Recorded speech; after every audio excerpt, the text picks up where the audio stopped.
Assalamualaikum warahmatullahi wabarakatuh. Hai adik, apa kabarnya? Semoga hari kalian menyenangkan. Pada video ini saya akan menerangkan tentang pelepasan dan perubahan harta. Yang pertama yaitu ada nafkah. Nafkah berasal dari kata al-infaq yang berarti mengeluarkan.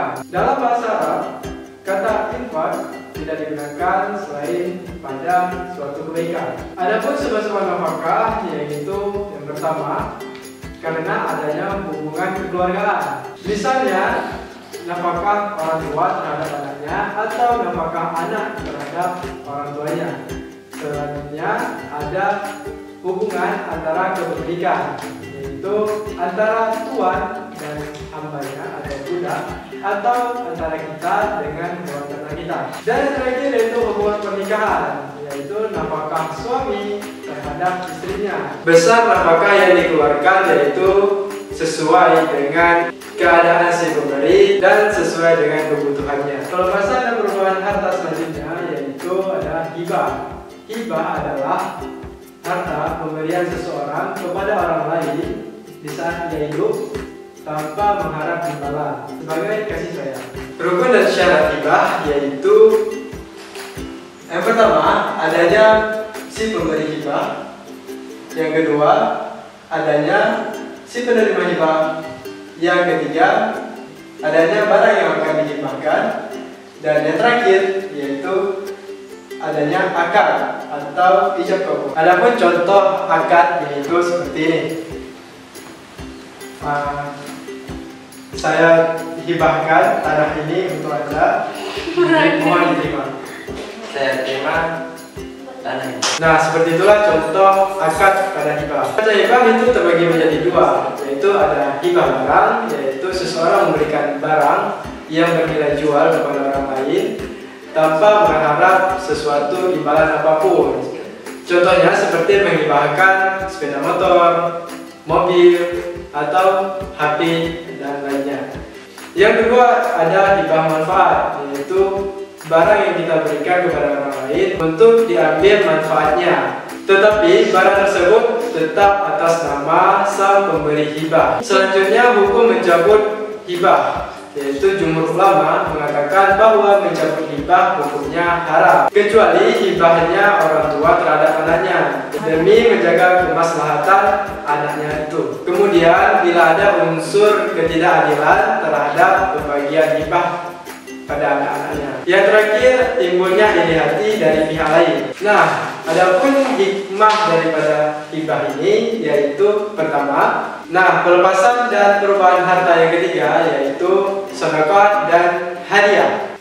Sedekah adalah harta pemberian seseorang terhadap orang lain tanpa mengharap imbalan apapun dengan berharap ridha Allah Subhanahu wa taala. Sedangkan hadiah yaitu harta pemberian seseorang kepada orang lain tanpa mengharap imbalan apapun sebagai bentuk penghormatan kepada orang tersebut atau sebagai prestasi yang diraih oleh orang tersebut. Nah, selanjutnya hukum sedekah dan hadiah. Hukum sedekah yaitu sunnah, sedangkan hukum hadiah itu adalah mubah, boleh kita berikan ataupun tidak. Nah, mari kita lihat apa itu perbedaan sedekah dan hadiah. Nah, sedekah yaitu ditujukan kepada orang yang membutuhkan, sedangkan hadiah yaitu diberikan kepada orang yang berprestasi. Nah, sekarang mari sama-sama kita lihat perbedaan syarat-syarat serta rukun sedekah dan hadiah. Syarat-syarat sedekah dan hadiah. Pertama, orang yang memberikan sedekah atau hadiah itu sehat akalnya dan tidak di bawah perwalian orang lain. Sedangkan orang gila, anak-anak, dan orang yang kurang sehat jiwanya, yaitu seperti pemboros, tidak sah sedekah dan hadiahnya. Kedua, penerima haruslah orang yang benar-benar memerlukan karena keadaannya yang terlantar. Ketiga, penerima sedekah atau hadiah haruslah orang yang berhak memiliki. Jadi, sedekah atau hadiah kepada anak yang masih dalam kandungan itu tidak sah. Terakhir, barang yang disedekahkan atau dihadiahkan harus bermanfaat bagi penerimanya. Selanjutnya, rukun sedekah dan hadiah. Pertama, adanya pemberi sedekah atau hadiah. Kedua, adanya penerima sedekah atau hadiah. Ketiga, adanya ijab dan kabul. Artinya, pemberi menyatakan memberikan dan penerima menyatakan suka atau menerima. Terakhir, adanya barang atau benda yang disedekahkan atau dihadiahkan.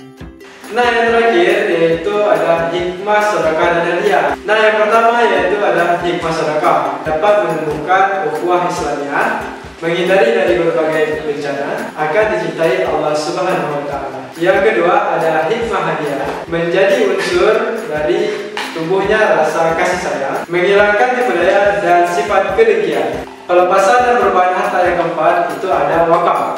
Wakaf yaitu memberikan suatu benda ataupun harta untuk dapat diambil manfaatnya oleh orang lain demi mendapatkan ridha Allah Subhanahu wa taala. Hukum wakaf adalah sunnah sebagaimana firman Allah Subhanahu wa taala di dalam Al-Qur'an yang berbunyi, "Lan tanalul birra hatta tunfiqu mimma tuhibbun wa ma tunfiqu min shay'in fa inna Allaha bihi 'alim."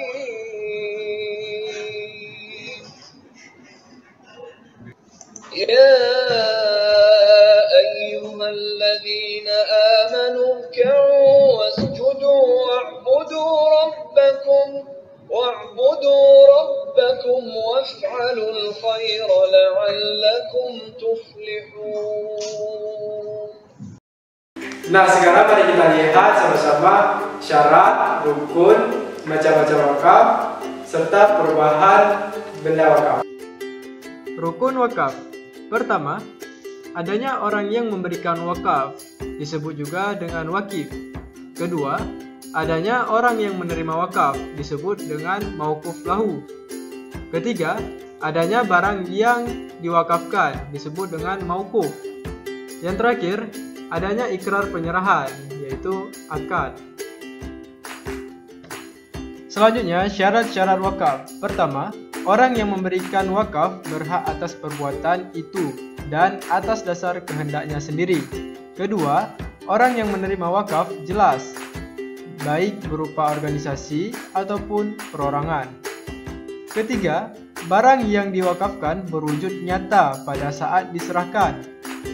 Terakhir, jelas ikrarnya dan penyerahannya. Lebih baik tertulis dalam akte notaris sehingga jelas dan tidak akan menimbulkan masalah dari pihak keluarga yang memberi wakaf.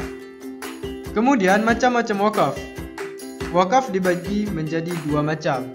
Pertama, wakaf ahli atau wakaf khusus, yaitu wakaf yang khusus diperuntukkan bagi orang-orang tertentu, seorang atau lebih, baik ada ikatan keluarga atau tidak.